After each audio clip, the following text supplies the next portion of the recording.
We're marching on the 1st of August in London.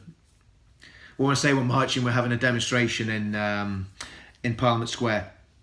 But you can probably march to get there. The demonstration, as you all know, is about the terrible racist rape that has gone on in our country for the past 40 years. Up to 1 million girls raped, and probably in the biggest race crime in British history, 1 million white girls raped. But as well as that part of the march, there is a subtext to the march as well. And this is something that everybody that's involved in the march, all the speakers, as far as I know, have totally bought into. And it's the idea of black and white unite. We're going through a dreadful and dangerous time in the United Kingdom. We are being subject to race baiting of the most desperate and despicable kind. I don't believe for a minute that the United Kingdom is an overtly racist country. Yes, there are racists. And the reality is all of us, every single person in this country has prejudice. People are prejudiced against fat people, thin people. In Northern Ireland, Catholics and Protestants are prejudiced against each other. In Scotland, the Scottish, a lot of Scottish people don't like the English, and on it goes. And yes, there is prejudice in this country. There's prejudice on the grounds of skin colour. Absolutely. Is it massive and widespread? No, it is not.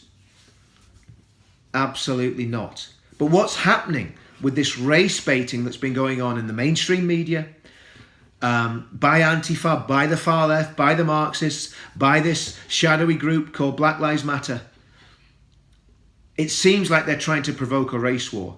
And many people have been caught up in this. And people are getting radicalized on both sides. And I believe there are black supremacists who are racists. I believe there are white supremacists who are racists. But I believe they're on the margins and they're a small number. The problem is, sadly, many of the black supremacists have been given a platform, where quite rightly the white supremacists haven't been given a platform.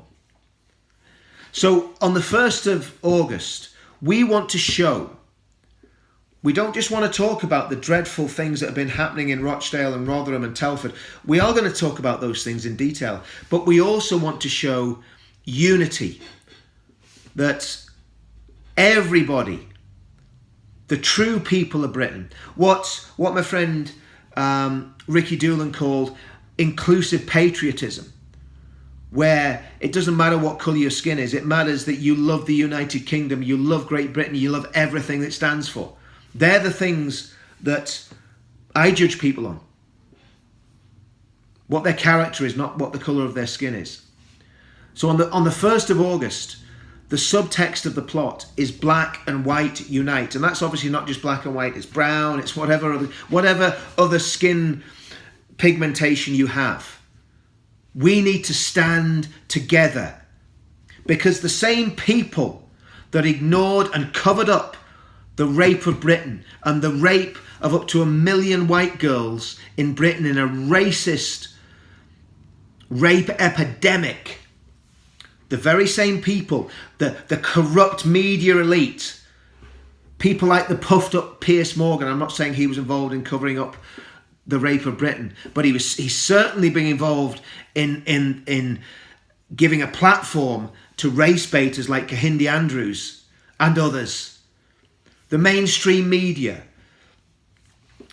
the Labour Party, the Socialist Workers' Party, groups like Stand Up to Racism, Antifa, are trying to provoke some sort of a race war and race confrontation. And we want to stand against that. And we want to stand with our black friends and our black neighbours together on that 1st of August and say, we're not going to rise to this race baiting. We're not going to follow the far right with their white supremacy. And we're not going to follow the black supremacists with their black power salute. We're going to say we stand together. The black and white will unite. And remember, there is only one race. We have different skin colour, slight differences in genetics, but there is only one race. And it's the human race, and every single one of us are brothers and sisters if you go far back enough. And that's not a biblical statement, that's a scientific statement. We are all related to each other. We have common humanity. And if you believe the Bible, we're all made in the image of God. So will you stand with us? Will you stand with us on the 1st of August? Black and white standing together. Not standing for supremacy of any sort, and not standing for revenge and retribution and reparation, but standing in genuine unity, loving our country and loving each other.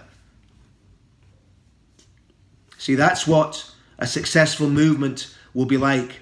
That's what Martin Luther King Jr.'s movement was like. And many other movements that have been successful peacefully throughout history.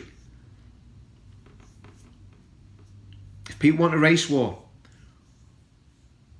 they will be responsible, and that's people on both sides. They will be responsible and accountable for destroying our country, sending many young men and women to prison, and filling many, many graves.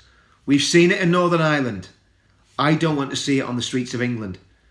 So I would appeal to people from all racial backgrounds, black, brown and white, to stand together on the 1st of August, to stand against racism, to stand for unity, and to stand and say, we are all members of the one human race, irrespective of colour or creed.